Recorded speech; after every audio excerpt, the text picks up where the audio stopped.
Good afternoon. Before discussing today's meeting, let me briefly address recent developments in the banking sector. In the past 2 weeks, serious difficulties at a small number of banks have emerged. History has shown that isolated banking problems, if left unaddressed, can undermine confidence in healthy banks and threaten the ability of the banking system as a whole to play its vital role in supporting the savings and credit needs of households and businesses.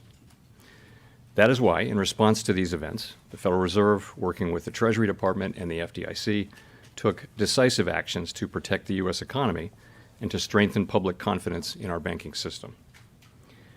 These actions demonstrate that all depositors' savings and the banking system are safe.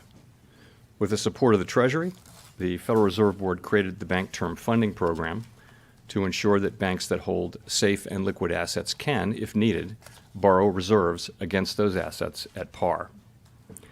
This program, along with our long-standing discount window, is effectively meeting the unusual funding needs that some banks have faced and makes clear that ample liquidity in the system is available.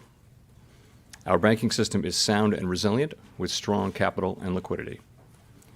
We will continue to closely monitor conditions in the banking system and are prepared to use all of our tools as needed to keep it safe and sound. In addition, we are committed to learning the lessons from this episode and to work to prevent events like this from happening again. Turning to the broader economy and monetary policy, inflation remains too high and the labor market continues to be very tight. My colleagues and I understand the hardship that high inflation is causing, and we remain strongly committed to bringing inflation back down to our 2% goal. Price stability is the responsibility of the Federal Reserve. Without price stability, the economy does not work for anyone. In particular, without price stability, we will not achieve a sustained period of strong labor market conditions that benefit all.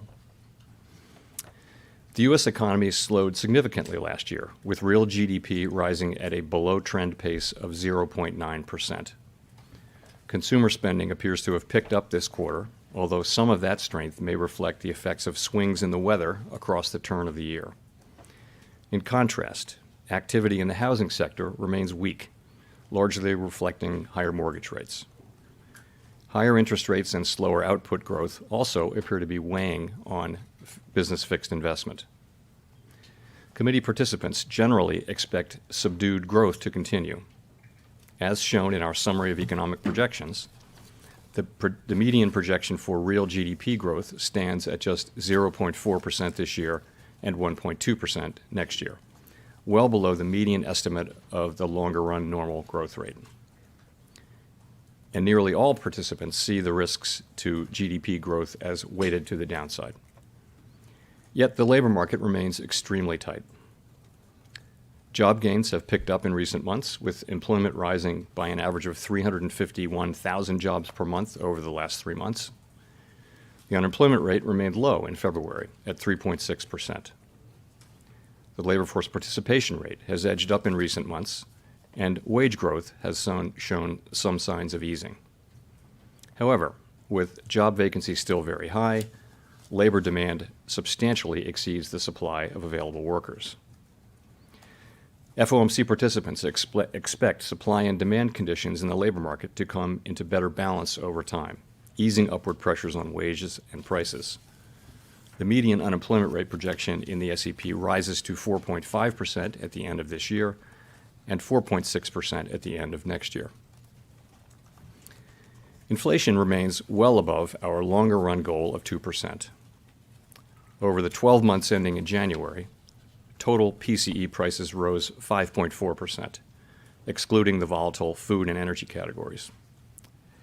Excluding those, core PCE prices rose 4.7%. In February, the 12-month change in the CPI came in at 6%, and the change in the core CPI was 5.5%.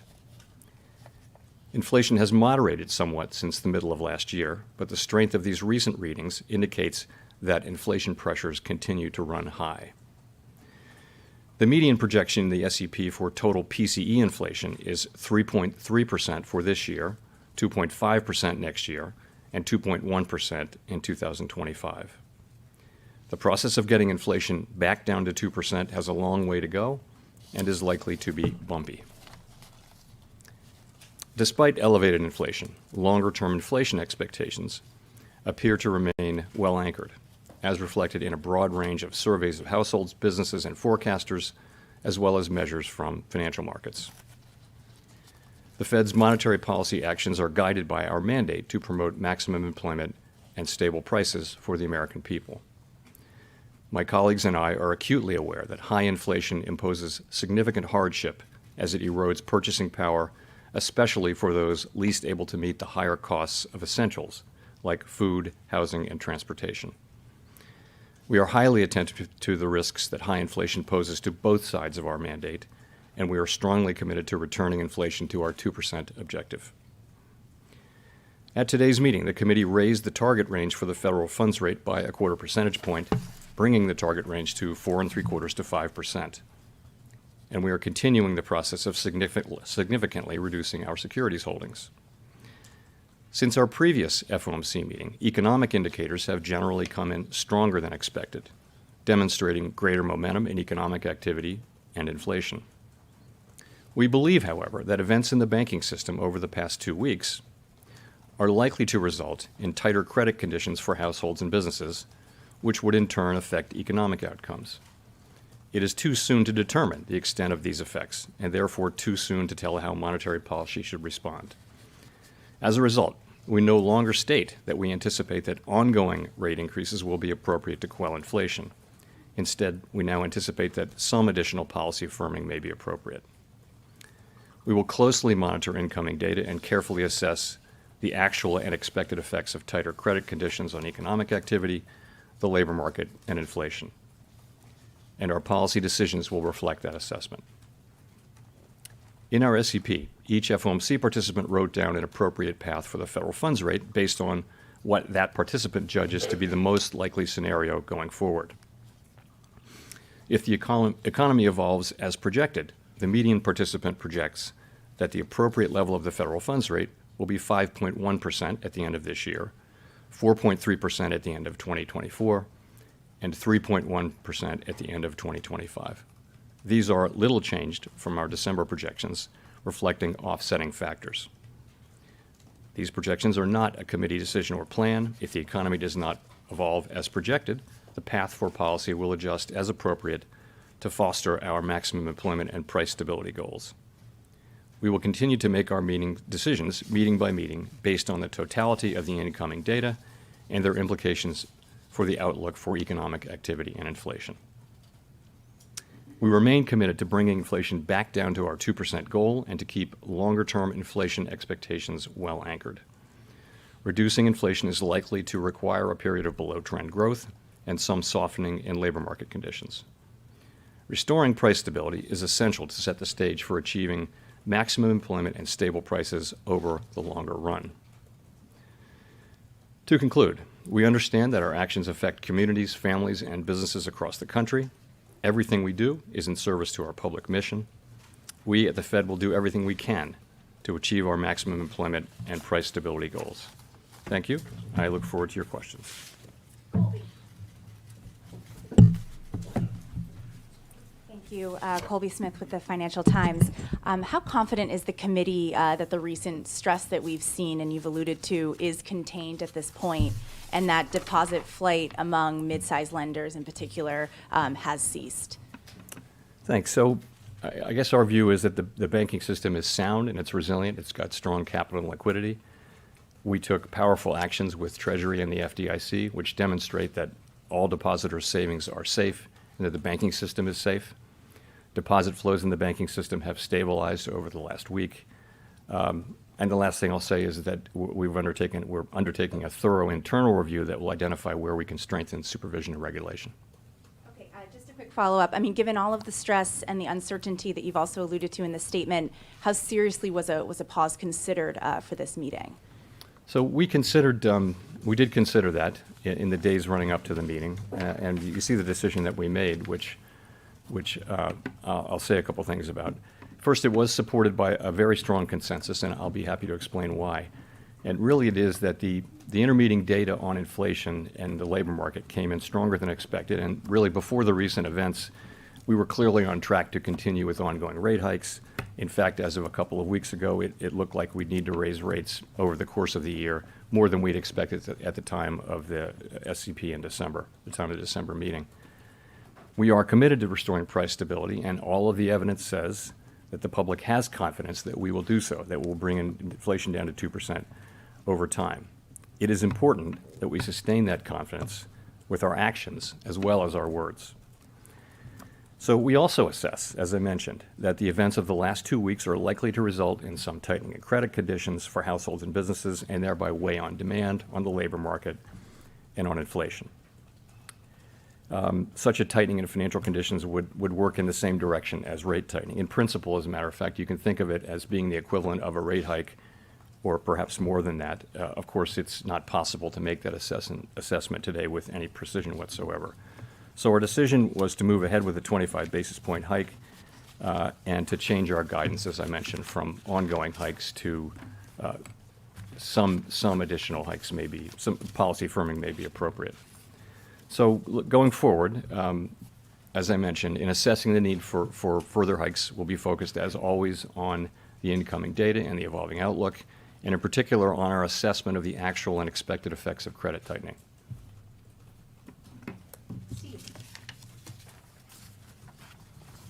Mr. Chairman, can you explain the difference between ongoing rate increases and firming?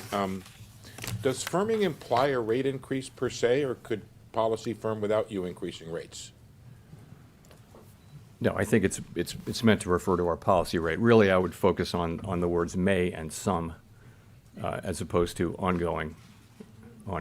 So we clearly were, what we were doing there was taking on board trying to reflect the uncertainty about what will happen. I mean, it's possible that this will turn out to have very modest effects. These events will turn out to be very, very modest effects on the economy, in which case, and inflation will continue to be strong, in which case, the path might look different. It's also possible that this, for particular, our lending facilities, the discount window, and also the new facility.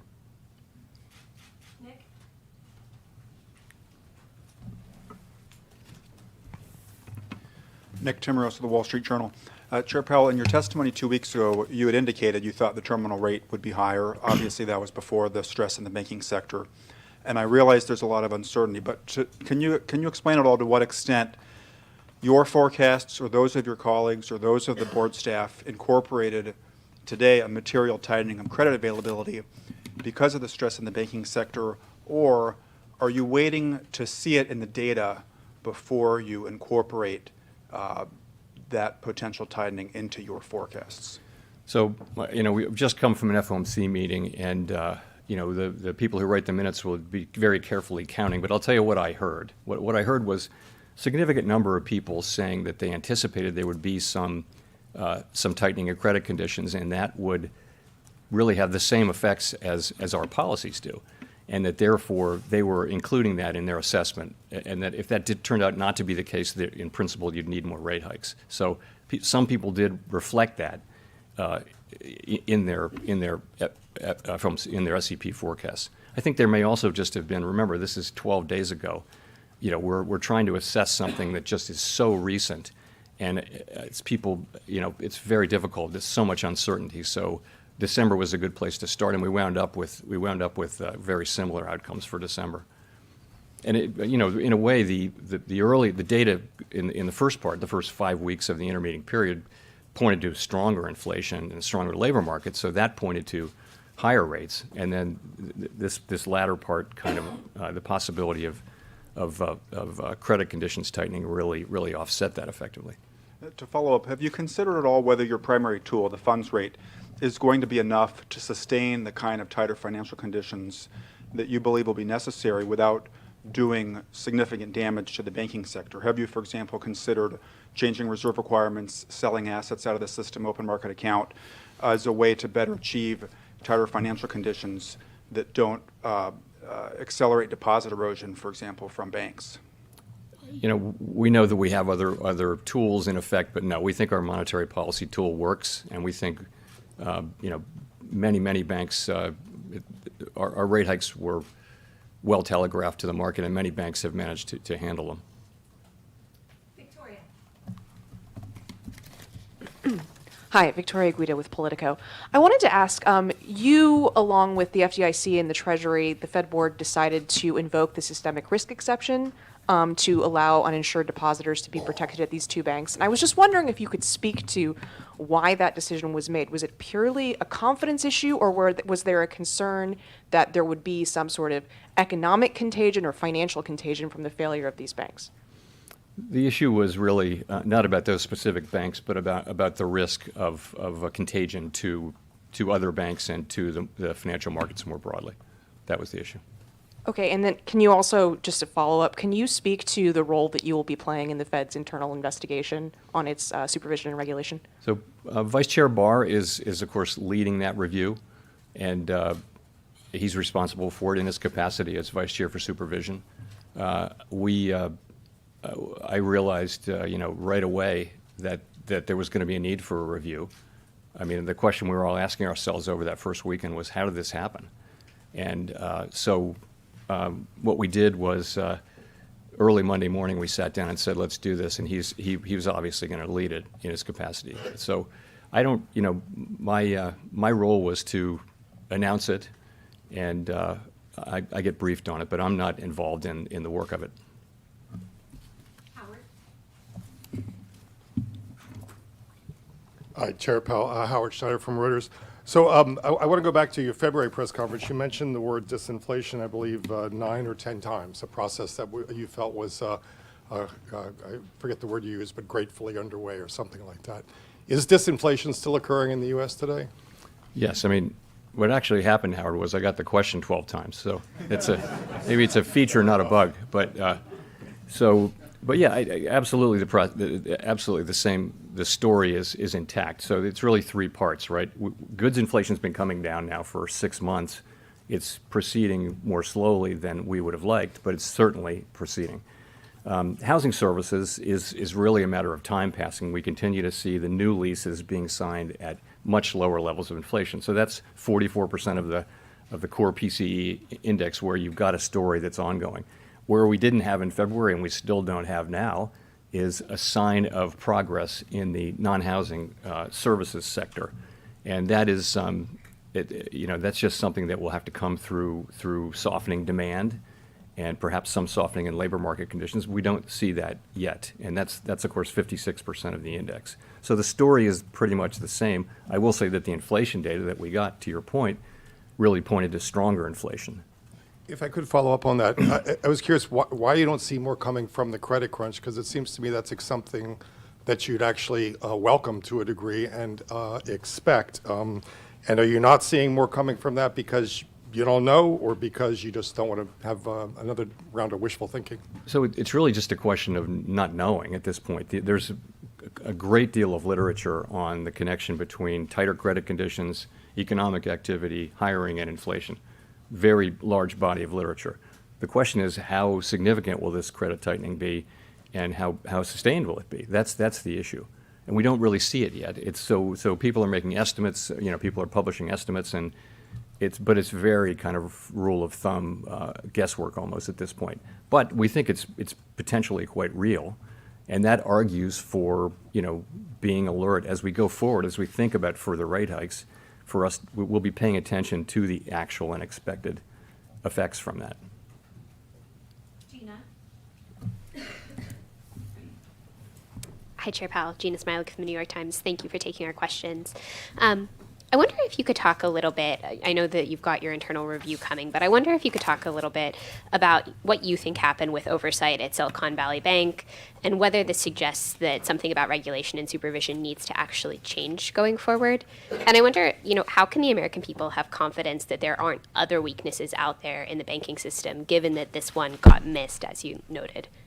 So let me say what I think happened, and then I'll come to the questions around supervision. So at a basic level, Silicon Valley Bank management failed badly They grew the bank very quickly. They exposed the bank to significant liquidity risk and interest rate risk, didn't hedge that risk. We now know that supervisors saw these risks and intervened. We know that the public saw all this. We know that SVB experienced an unprecedentedly rapid and massive bank run. So this is a very large group of connected depositors, concentrated group of connected depositors, and a very, very fast run, faster than the historical record would suggest. So as for us, so for our part, we're doing a review of supervision and regulation. My only interest is that we identify what went wrong here. How did this happen is the question. What went wrong? Try to find that. We will find that. And then make an assessment of what are the right policies to put in place so that it doesn't happen again, and then implement those policies. It would be inappropriate for me at this stage to offer my views on what the answers might be. You know, I simply can't do that. Vice Chair Barr is leading this, and I think he's testifying next week. So, but that will be up to him. So that's really where it is. You know, the review is going to be thorough and transparent. It is clear to your last question. It's clear that we do need to strengthen supervision and regulation. And I assume that you know, there will be recommendations coming out of the report, and I plan on supporting them and supporting their implementation. Sorry, and the final point, you know, can we feel confident that these weaknesses don't exist elsewhere, given that they got missed at this bank? These are not weaknesses that are at all broadly through the banking system. This was a bank that was an outlier in terms of both its percentage of uninsured deposits and in terms of its holdings of duration risk. And again, supervisors did get in there, and they were, as you know, obviously, you know, they were on this issue, but nonetheless, this still happened. And so that's really the nature of the of the review, is to discover that. Go to Mike McKee. Michael McKee from Bloomberg Radio and Television. You've been very consistent in saying that the Fed would be raising interest rates and then holding them there for quite some time. Following today's decision, the markets have now priced in one more increase in May, and then every meeting the rest of this year, they're pricing in rate cuts. Are they getting this totally wrong from the Fed, or is there something different about the way you're looking at it, given that you're now thinking that moves might be appropriate as opposed to ongoing? So we published an SEP today, as you will have seen, and it shows that basically participants expect relatively slow growth, a gradual rebalancing of supply and demand in the labor market, with inflation moving down gradually. In that most likely case, if that happens, participants don't see rate cuts this year. They just don't. I would just say, as always, the path of the economy is uncertain, and policy is going to reflect what actually happens rather than what we write down in the SEP. But that's not our baseline expectation. Well, if I could follow up and ask, as you look forward into the rest of the year here, are you saying that what you see and the 5.1% basically consensus is based on it will be sufficiently restrictive, or is it leavened by the idea of you don't know what's going to happen? In other words, what should people think about in terms of how the Fed thinks about how far it is from the terminal? It's going to depend. Remember, we're looking, for purposes of our monetary policy tool, we're looking at what's happening among the banks and asking, is there going to be some tightening in credit conditions? And then we're thinking about that as effectively doing the same thing that rate hikes do. So in a way, that substitutes for rate hikes. So the key is we have to have policies got to be tight enough to bring inflation down to 2% over time. It doesn't all have to come from rate hikes. It can come from tighter credit conditions. So that we're looking at, and it's highly uncertain how long this situation will be sustained or how significant any of those effects would be. So we're just going to have to watch. In the meantime, and obviously at the end of the day, we will do enough to bring inflation down to 2%. No one should doubt that. Let's go to Rachel Siegel.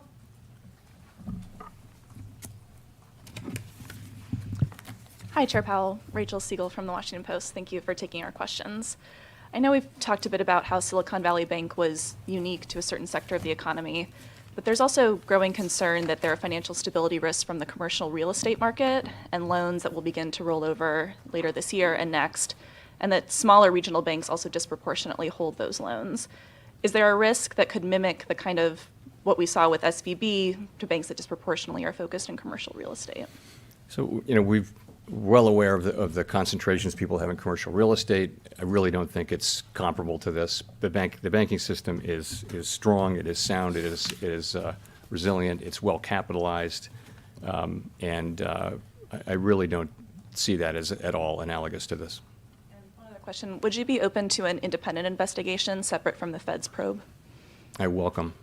It's 100% certainty that there will be independent investigations and outside investigations and all that. So we welcome, when a bank fails, there are investigations, and of course, we welcome that. Edward. Thank you, Mr. Chairman. Edward Lawrence from Fox Business. Inflation has been rather sticky, so do you need help from the fiscal side to get inflation down faster? We don't assume that. We don't give advice to the fiscal authorities, and we assume that we take fiscal policy as it comes to our front door, stick it in our model along with a million other things, and we have responsibility for price stability. The Federal Reserve has responsibility for that, and nothing is going to change that. So we will get inflation down to 2% in time. And if I could follow on that, but they're working, the spending that's happened is working against what you are doing, right? So it's prolonging inflation?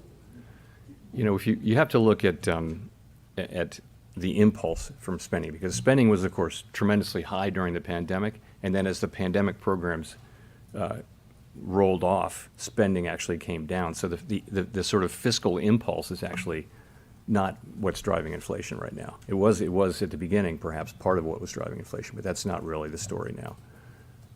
Let's go to Neil Irwin. Hi, Chair Powell. Neil Irwin with Axios. Two questions about aspects of the government's response on Silicon Valley Bank 2 weekends ago. First, why is this new bank funding facility done under Emergency 13.3 authority as opposed to expansion of the discount window, changing the terms of the discount window that's been around a long time? And second, can you discuss the Fed's role in the FDIC guarantee of uninsured depositors and why there's $143 billion on your balance sheet last week supporting that deposit guarantee? Sure. So 13.3 seemed like the right, we have a little more flexibility under Section 13.3. We've done quite a lot under the discount window as well. We needed to do a special facility that was designed a certain way, so we did it under 13.3. Really no magic to that. It's only available in unusual and exigent circumstances, and it has to meet certain requirements, but it seemed to be the right place. So with the FDIC, we're lending to the, in effect, we're lending to the bridge bank. So that's where the funds came from, and it's a loan that's 100% guaranteed by the FDIC, so there's no risk in it for us. Okay, Chris Rugaber. Thank you. Chris Rugaber at Associated Press. The SEP suggests one more rate hike, as does the change in the language in the statement, in which suggests that you're perhaps nearing the end of a cycle of rate hikes. Do you feel, though, that if inflation remains high, you'll be able to resume additional hikes as needed, or have you somewhat tied your hands here with these signals about rate hikes coming to an end? No, Thank you. absolutely not. No, if we need to raise rates higher, we will. I think for now, though, as I've mentioned, we see the likelihood of credit tightening. We know that can have an effect on the macroeconomy, on demand, on labor market, on inflation, and we're going to be watching to see what that is. And we'll also be watching what's happening with inflation and in the labor market. So we'll be watching all those things, and of course we will eventually get to tight enough policy to bring inflation down to 2%. We'll find ourselves at that place. Kyle. Hi, Chair Powell. Thanks for taking the question. Kyle Campbell with American Banker. I have a couple questions about the balance sheet. First of all, I'm curious at what point the financial supports that the Fed is extending through the discount window and through its enhanced lending facility might be at odds with the objective of reducing the balance sheet. And I'm also curious what your thoughts are on not just the availability of reserves, but the distribution of them throughout the banking system, and at what point you might be concerned about it being scarce for certain banks. So So people think of QE and QT in different ways, so let me be clear about how I'm thinking about these recent developments. So the recent liquidity provision that has increased the size of our balance sheet, but the intent and the effects of it are very different from when we expand our balance sheet through purchases of longer-term securities. Large-scale purchases of long-term securities are really meant to alter the stance of policy by pushing up the price and down the rates, longer-term rates, which supports demand through channels we understand fairly well. The balance sheet expansion is really temporary lending to banks to meet those special liquidity demands created by the recent tensions. It's not intended to directly alter the stance of monetary policy. We do believe that it's working. It's having its intended effect of bolstering confidence in the banking system and thereby forestalling what might otherwise have been an abrupt and outsized tightening in financial conditions. So that's working. In terms of the distribution of reserves, we don't see ourselves as running into reserve shortages. We think that our program of allowing our balance sheet to run off predictably and passively is working. And of course, we're always prepared to change that if that changes, but we don't see any evidence that that's changed. Katerina. Hi, Chair. Katerina Saraiva with Bloomberg News. The minutes of the January-February meeting, the last meeting, indicate that you discussed the possibility of runs on non-bank financial institutions and the impact of large unrealized losses on bank portfolios. Can you talk a little bit more about that discussion, kind of what was talked about in light of that? And then why didn't the Fed, do anything about that at that point to ultimately prevent, what happened this month?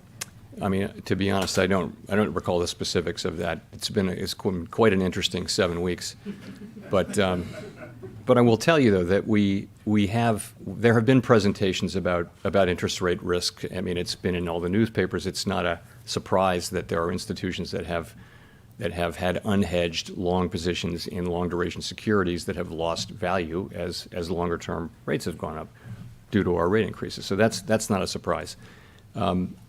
I think, as you know, as it is now on the public record, the supervisory team was apparently very much engaged with the bank repeatedly and was escalating, but nonetheless what happened. And so that's really the purpose of one way to think about the review that Vice Chair Barr is conducting, is to try to understand how that happened and try to understand how we can do better and what policies we need to change. I mean, one thing is the speed of I'll come back to that, the speed of the run. It's very different from what we've seen in the past, and it does kind of suggest that there's a need for possible regulatory and supervisory changes, just because supervision and regulation need to keep up with what's happening in the world.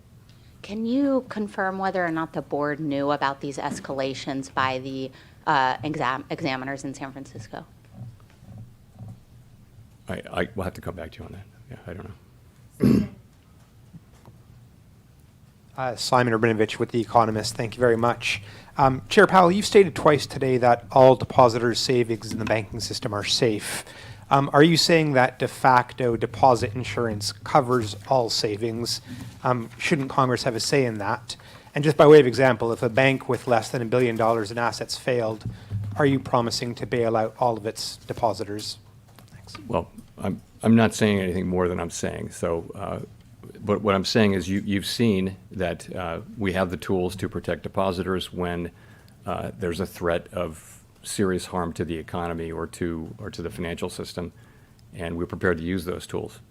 And I think depositors should assume that their deposits are safe. Go to Greg Robb. Thank you, Chair Powell. Greg Robb from MarketWatch. I was wondering if you could give us a little bit more color. You gave just a little bit of color. You said during the first week of the Silicon Valley weekend, you said the question you guys asked was, how did this happen when you saw Silicon Valley Bank? So I was wondering if you could go to the Credit Suisse merger. I mean, wasn't that the big gorilla in the room? Didn't you breathe a sigh of relief when that merger happened? Thanks. Sure. So, that was really the Swiss government. We, of course, were following it over the course of the weekend, and we were engaged with their authorities in the way that you would expect, all the ways that you would expect. it seems to have been a positive outcome in the sense that the transaction was agreed to, and it has been, the markets have accepted it, and it seems to have gone well, and I think there was a concern that it might not go well. So coming into the middle of this week, yes, I would say that has gone well so far.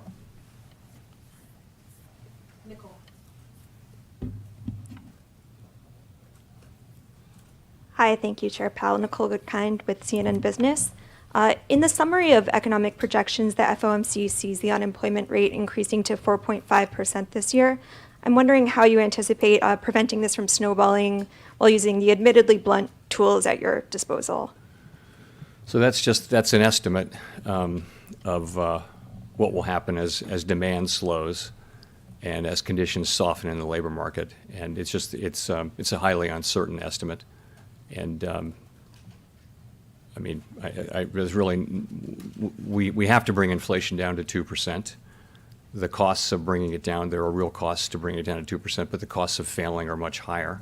And if you read your history, as I'm sure you have, you can see that if the central bank doesn't get inflation back in place, make sure that inflation expectations remain anchored, you can have a long series of years where inflation is high and volatile, and it's hard to invest capital. It's hard for an economy to perform well, and we're looking to avoid that, and and to get back to where we need to be, back to where we were for a quarter century, and get there as quickly as we can. But I guess the question is, historically, it's hard to... Mr. Mike, please. Yes, sir. Historically, it's been hard to contain unemployment, and the question is, do you worry about some sort of snowball effect, and how do you factor that into your projections and your thoughts? Well, it depends on whether so recessions tend to be nonlinear, and so they're very hard to model. The models all work in a kind of linear way. If you have more of this, you get more of that. But when a recession happens, the reactions tend to be nonlinear, and that's so we don't know whether that'll happen this time. We don't know. If so, we don't know how significant it will be. And so, we're very focused on getting inflation down, and because we know in the longer run that is the thing that will most benefit the people we serve. That's how we can have we've had very strong labor markets through these long expansions that we've had. 4 of the 5 longest, or 3 of the 4 longest expansions in U.S. history have been really since the high inflation period. And the reason was inflation wasn't forcing the central bank to come in and stop an incipient or an expansion. You can have very, very long expansions without high inflation, and we had several of those, and they're very good for people. You see late in an expansion, you see low unemployment, you see the benefits of wages going to people at the lower end of the wage spectrum. It's just a place that we should try to get back to. Jean. Hi, Chair Powell. Jean Young with Market News. I just wanted to ask, with all the events of the past 2 weeks, do you still see a possibility of a soft landing for the U.S. economy? It's too early to say really whether these events have had much of an effect. It's hard for me to see how they would have helped the possibility, but I guess I would just say it's too early to say whether there really have been changes in that. The question will be how long this period is sustained. The longer it's sustained, then the greater will be the likely declines in or tightening in credit standards, credit availability. So we'll just have to see. I do still think, though, that there's a pathway to that. I think that pathway still exists, and we're certainly trying to find it. Nancy. Hi, Chair Powell. Nancy Marshall-Genzer with Marketplace. Just wondering how many financial institutions have been issued matters requiring attention or matters requiring immediate attention citations at this point? How many? I don't know. But those are serious regulatory, particularly immediate attention. And I guess there were 6 of them. So. And getting to the seriousness of it, how are you going to ensure that banks comply with these citations, take them seriously? How will you enforce them? That is a great question and is right in the heart of what the review will be doing under Vice Chair Barr's leadership. So I think that's what you think about. What can we do to make sure? But again, that's not for me to answer So today. you have specific thoughts on that? Well, I see. If I did, I wouldn't share them because I really, this review's going on, and I want nothing other than us to find out what happened and why, figure out what we can do to do better, and then implement those changes. That's all I want. It's for me to be giving you my half-formed or partially informed thoughts. It just isn't appropriate. There's a real serious review going on with people from all over the Federal Reserve System who are not connected to this, to this work, not connected to this bank, and under again Vice Chair Barr's leadership, and I'm confident that it will produce a satisfactory result. Okay, we'll go to Jennifer for the last question. Thank you, Chair Powell. Jennifer Schonberger with Yahoo Finance.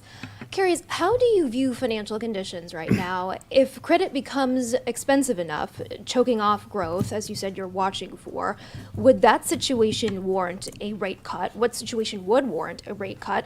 And have the bank failures prompted any discussion around changing the implementation of the balance sheet runoff? Thank you. So we haven't really talked about changing the balance sheet implementation. That's not something we've discussed yet. As I mentioned, we're always willing to change that if we conclude that it's appropriate, but we're really not seeing any signs there. Sorry, then the question before that was, just give me a... Curious how you view financial conditions now, and if Yeah, credit were okay. to tighten enough, if that would prompt a rate cut. So, financial conditions seem to have tightened, and probably by more than the traditional indexes say, because the traditional indexes are focused a lot on rates and equities, and they don't necessarily capture lending conditions. So we think that, though. So there are other measures which if they're focused on, bank lending conditions and things like that, they show some more tightening. The question for us, though, is how significant will that be, and how, what will be the extent of it, and what will be the duration of it? And then, once you know that, there's a fair amount of research about how that with broad uncertainty bands, how that works its way into the economy over what period of time. And so, so we'll be looking to see the first part of that, like how serious is this, and how does it look like it's going to be sustained? And if it is, it could easily have a significant macroeconomic effect, and we would factor that into our policy decisions. I mentioned with rate cuts, rate cuts are not in our base case, so that's all I have to say. So, Thank you. thank you very much.